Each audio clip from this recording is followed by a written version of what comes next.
The brain survived by adapting to everything it was given, every threat, every moment of overwhelm.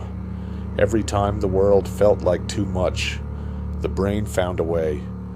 Neurofeedback gives it something new, something it hasn't encountered before, something new to adapt to.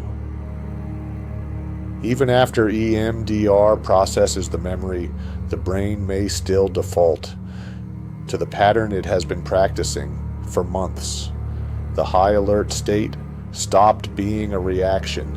It became the baseline. The brain forgot what regulated feels like. EMDR refiled the memory, but the road the brain built to survive, that road stayed. Neurofeedback recalibrates the road. Neurofeedback. Sensors on the scalp. They read the brain's electrical activity, live, in real time. That activity is fed back as a signal, a visual, a sound. When the brain moves toward a regulated pattern, the signal rewards it. When it drifts toward the pattern it built around the wound, the signal shifts. No talking, no memory held, no effort required. The brain sees itself and it begins to correct. The threat pattern ran long enough that the brain reorganized around it. The amygdala threshold dropped. Chronic activation is no longer a response to danger. It is her resting state. The brain is not malfunctioning. It adapted.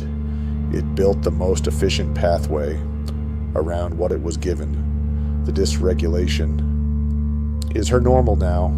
Neurofeedback shows the brain its own pattern, the actual electrical activity, live, reflected back, and the brain, given that mirror, begins to recalibrate. The amygdala threshold lifts, not because she pushed harder, because the brain was finally shown what regulation looks like.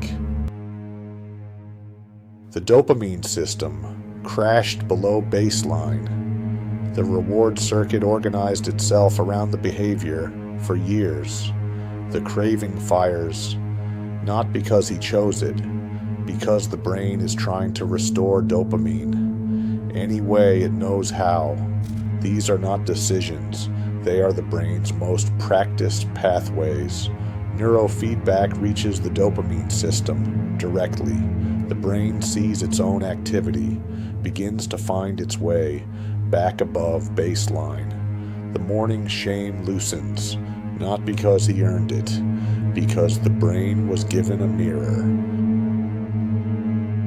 The brain was always reaching for safety.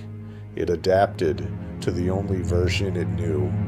Neurofeedback showed it something it hadn't felt in a long time, and the brain finally began to move toward it.